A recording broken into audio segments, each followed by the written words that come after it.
যাবা কোথায়? যাবা কোথায়? যদি হিন্দু না হয়ে মুসলমান হও, নিশ্চয়ই কোনো না কোনো হুজুরের জানাজার দোয়া নিয়ে তোমার কবরে যেতে হবে। আমাদের কাঁদাচ্ছ, যাওয়ার সময় এমন দোয়া দিয়ে দেব একবার হাইকোর্ট পর্যন্ত চলে যাবে। আর আমাদের ভয় দেখায় হুজুর কেলা ছিল কেন? কেলা আমি বিয়ে না করলে তুই পরের মেয়ে, আমি বিয়ে না পড়ালে তুই পরের বউ আনতে পারো না, পরের মেয়ে আনতে পারো নি।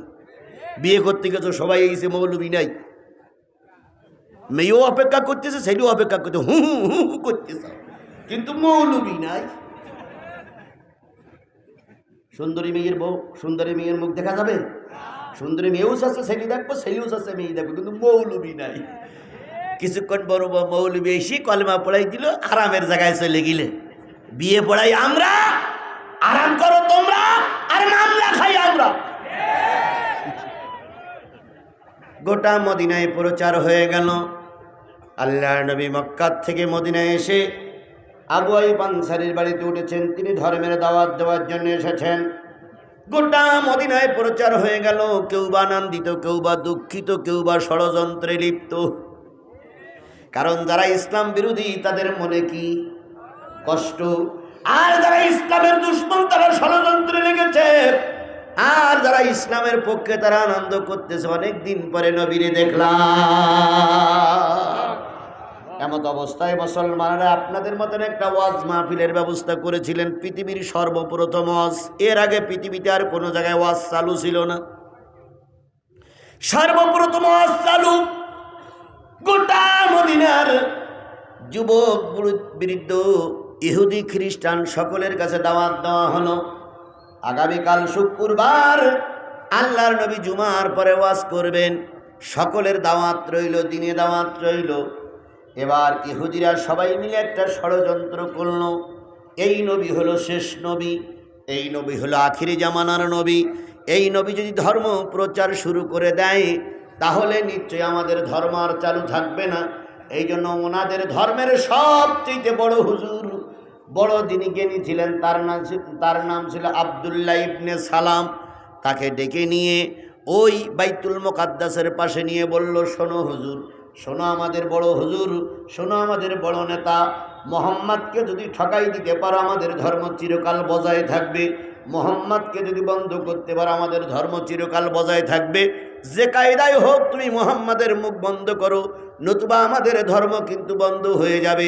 যত টাকা লাগে, যত পয়সা লাগে, যত কিছু লাগে, মোহাম্মদের ধর্মের বিরুদ্ধেই তুমি বক্তৃতা করবা, কারণ তোমার জনপ্রিয়তা বেশি।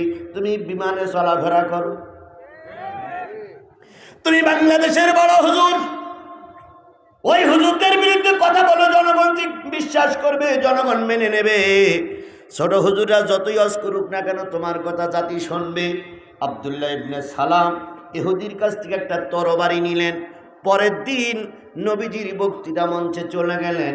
জুমার সালাত আদায় হয়ে গেছে, নবী একটু বিশ্রামে আছে, এখনই আসবে, এখনই আসবে। আব্দুল্লাহ ইবনে সালাম সর্ব আগে একটা খুঁটির গায়ে হেলান দিয়ে চুপচাপ দাঁড়িয়ে আছে। মোহাম্মদ আসলে পরে প্রথম কিছু লোক নিয়ে মোহাম্মদের পর আক্রমণ করবে, দেখি ঠেকায় কে। আল্লাহর নবী আবু আইয়ুব আনসারীর বাড়ির থেকে আসে না। হঠাৎ করে আল্লাহর নবী মঞ্চে আসলেন। আবু আইয়ুব আনসারী একটু অন্যমনস্ক ছিলেন।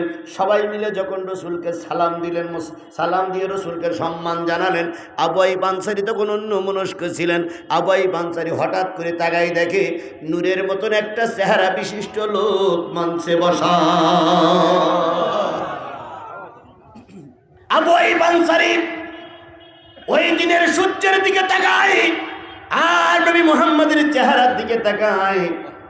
আবু আইয়ুব নিচের দিকে তাকায় বলে, আল্লাহ, সূর্যের আলোর ভিতরে কলঙ্ক আছে, মুহাম্মদের চেহারার ভিতরে কোনো কলঙ্ক নাই। পাশের যিনি ছিলেন তিনি জিজ্ঞেস করছে, হুজুর কি দেখতেছেন? উনি বিড়বিড় করে বলতেছে, এই যে শেষ নবী, এর ভিতরে কোনো সন্দেহ নাই। অথচ এসেছে তাকে কি করার জন্য? মারার জন্য, হত্যা করার জন্য।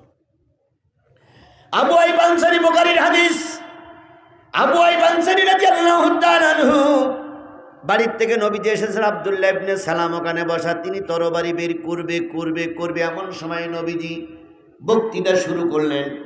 হামনাত পরে বললেন আফসুস সালাম, প্রথম হজ, নবীর জীবনে প্রথম হজ। আফসুস সালাম, ইতামুত্তাম, সাল্লুল আরহাম ওয়া সাল্লু বিল লাইলি ওয়ান নাস ইয়ানাম।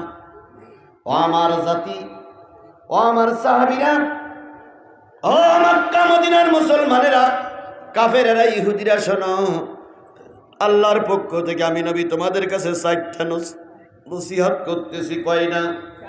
1 নম্বর আফসুস সালাম, সালাম চালু করে দাও। প্রথম কি? সালাম চালু করে দাও। আফসুস সালাম, সালামের রেওয়াজ চালু করো। সালাম মানে কি?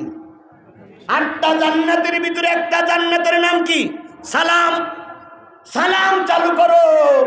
ছোট বড়, বৃদ্ধ যুবক, সবার ভিতরে সালাম চালু করে দাও। আসসালামু কবলুল কালাম, কথা বলার আগে সালাম চালু করো। যেই সমাজে সালাম চালু আছে ওই সমাজটা শান্তির সমাজ। নবীজির প্রথম হজ নামাজ নয়, প্রথম হজ রোজা নয়, প্রথম হজ যাকাত নয়, প্রথম হজ কি? সালাম। সালাম সালাম সালাম মানে কি? শান্তি। আমার ভাইরা, সেই সালাম আজকে আমাদের সমাজ থেকে কি হচ্ছে? উঠে গেছে। শুধু উঠে যায় নাই, সালাম নিয়ে ক্রিটিসাইজ করা হচ্ছে। সালামের মডেলই আলাদা। আসসালামু আলাইকুম, আসসালামু আলাইকুম ভাই, আসসালামু আলাইকুম। এখন আমাদের হিন্দুরাও সালাম দেয়, অমুসলিমরাও সালাম দেয়। আর দেখেন নেতারা উঠে কয় আসসালামু আলাইকুম, বিসমিল্লাহির রহমানির রহিম, বিসমিল্লাহির রহিম। দেখেন 2 জন প্লেয়ার, একজন হলো সাকিব আল হাসান। উনি মঞ্চে দাঁড়িয়ে কি বলেছিলেন? বিসমিল্লাহির রহিম, মানে বিসমিল্লাহ বলতে পারে না। আর একজন আছে, না এখন হলো তাবলিগ জামাতে গেছে, না আব্দুর রহিম, কি রহিম? মুশফিকুর রহিম। আপনার কি হয়? এ নাতি, এ নানা, মুশফিকুর রহিম। বগুড়ার পোলা নেই, বগুড়ার পোলা মুশফিকুর রহিম তাবলিগ জামাতে যে এখন হুজুরদের বয়ান শুনতেছে, মাথায় এক কান টুপি দিয়ে, গায়ে একটা জুব্বা পরে, ধর্ম শিক্ষার জন্য মুশফিকুর রহিম ওই কাদার পরে শুয়ে শুয়ে ধর্ম শিখতেছে। এই মুশফিকুর রহিমের মর্যাদা আর ওই সাকিব আল হাসানের মর্যাদা এক নয়। সাকিব আল হাসান তুমি এমপি হতে পারো, কিন্তু মুশফিকুর রহিম কোরআনের খাদেম। এই জন্য আল্লাহর কাছে, রাসূলের কাছে এই মুশফিকুর রহিমের যে দাম আছে, সাকিব আল হাসানের 1 পয়সাও আল্লাহর কাছে দাম নাই। কারণ বিসমিল্লাহির রহিম, যে বিসমিল্লাহ সহি করে করতে পারে না, সে কত বড় ধরনের নেতা। আর এই দলীয় নেতাগুলো সব এইরকমই। আসসালামু আলাইকুম, বিসমিল্লাহির রহমানির রহিম। ভাইরা আমার, বোনেরা আমার, কত বক্তৃতা করো কিন্তু বিসমিল্লাহ সহি করে পড়তে পারে না, সালাম সহি করে পড়তে পারে না। কথা বলেন ঠিক না ঠিক? এই জন্য মুসলমানদের সর্বপ্রথম 2 জনের কথা হবে কি? সালাম। সালাম। বগুড়ার 4 মাথায় দেখা, আপনি আসতেছেন 7 মাথার দিক থেকে, আমি আসতেছি আদমদিঘির রাস্তা দিয়ে। 2 জনের দেখা, আমি সালাম দিলাম কিংবা আপনি সালাম দিলেন, আসসালামু আলাইকুম হুজুর কেমন আছেন, কিংবা আমি আপনাকে বললাম ভাই কেমন আছো, বুকের ভিতরে জড়াই ধরে বললাম ভাই কেমন আছেন। ওই লোকটা বাড়ি পর্যন্ত যাবে আর আমার জন্য দোয়া করবে। সালামটা কত সুন্দর সালাম রে ভাই। বুকের ভিতরে নিয়ে দোয়া করেছে, আল্লাহ তুমি ওই লোকটারে বিপদ আপদ মুসিবত থেকে হেফাজত করিও। এই যে দোয়া, আর লক্ষ কোটি টাকা দিয়ে মসজিদে হুজুরের কাছ থেকে মেরি ধরে দোয়া, এই দুটো দোয়া কখনো এক হতে পারে না। আমাদের তো মাঝে মাঝে দোয়া করতেই হয়, না করলে হয় চাকরি যায়, আর নয় ওয়াজ করতে পারি না। আর নাই নমিনেশন কি বলে, নাই হলো অনুমতি পাই না। এই জন্য মাঝে মাঝে বলতে, আল্লাহ অমুকেরই পাশ করাই দিও। আবার মনে মনে বলি, আল্লাহ এই শয়তান পাশ করলে তো ইসলামের ক্ষতি হবে। সুতরাং মুখই বলিছি আল্লাহ, না বললি নয়, কিন্তু অন্তরের খবর বুঝে রেখে আল্লাহ তুমি ঠিক মতন টাইট দিও। বলুন তো, মুখির দেওয়ার দাম বেশি না অন্তরের দেওয়ার দাম বেশি? আর তাকাউ হাহুনা, আল্লাহ রাসূল তাকওয়া তোমার অন্তরে। বাহ্যিক পোশাক, বাহ্যিক পাগড়ি, বাহ্যিক টুপি দেখাই তাকওয়া অর্জন করতে যাও না। যার অন্তরে আল্লাহর ভয় আছে ওই হলো প্রতিকূল তাকওয়াবান। আজকে আপনি মারা গেছেন, কালকে প্রশাসনের লোক এসে সবাই এসে মসজিদের ইমাম সাহেবকে নিয়ে বলল, হুজুর জানাজা পড়ান। ইমাম বলতে, জানাজা তো পড়াবো, কিন্তু মাহফিল তো বন্ধ করেছিল ওই লোক। হুজুর বলতেছে জানাজা তো পড়াবো, আমার ইমামতি কি ছিল তো ওই লোকের জন্য।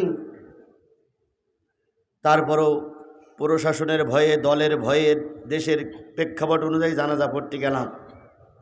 যখন লাশের মাঝখানে আমি দাঁড়িয়েছি, তখন কি আমার মনে হবে না যে আল্লাহ এই লোক মিথ্যা মামলা দিয়েছিল আমার নামে 19টা? আল্লাহ এই লোকের মামলার কারণে আমার ছেলে জেলে ছিল। আল্লাহ এই লোকের মামলার কারণে আমার সন্তান রাজপথে গুলি হয়ে মেরেছিল।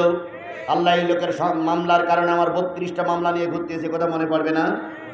তখন আমি মনে মনে বলবো, আল্লাহ এই সেই শয়তান যাচ্ছে, এই আমার সামনে শুয়ে আছে, আল্লাহ এই সেই ইবলিস যাচ্ছে, আল্লাহ ঠিক মতন টাইট দিও। আল্লাহু আকবার, আল্লাহু আকবারটা জোরে বলবো, আর বাকি দোয়াগুলো মনে মনে চলবে। যাবা কোথায়? যাবা কোথায়? যদি হিন্দু না হয়ে মুসলমান হও, নিশ্চয়ই কোনো না কোনো হুজুরের জানাজার দোয়া নিয়ে তোমার কবরে যেতে হবে। আমাদের কাঁদাচ্ছ, যাওয়ার সময় এমন দোয়া দিয়ে দেব একবার হাইকোর্ট পর্যন্ত চলে যাবে। আর আমাদের ভয় দেখায়, হুজুর কে আল্লাহ ছিল কেন? আমি বিয়ে না করলে তুই পরের মেয়ে, আমি বিয়ে না পড়ালে তুই পরের বউ আনতে পারো না, পরের মেয়ে আনতে পারো নি। বিয়ে করতে গেছো সবাই এসে মৌলবি নাই, মেয়েও অপেক্ষা করতেছে, ছেলেও অপেক্ষা করতে হু হু হু হু করতেছে, কিন্তু মৌলবি নাই। সুন্দরী মেয়ের বউ, সুন্দরী মেয়ের মুখ দেখা যাবে? সুন্দরী মেয়েও আছে, ছেলে দেখবো, ছেলেও আছে, মেয়ে দেখবো, কিন্তু মৌলবি নাই। কিছুক্ষণ বড় মৌলবি এসে কলমা পড়াই দিল, আরামের জায়গায় চলে গেলে। বিয়ে পড়াই আমরা, আরাম করো তোমরা, আর মামলা খাই আমরা।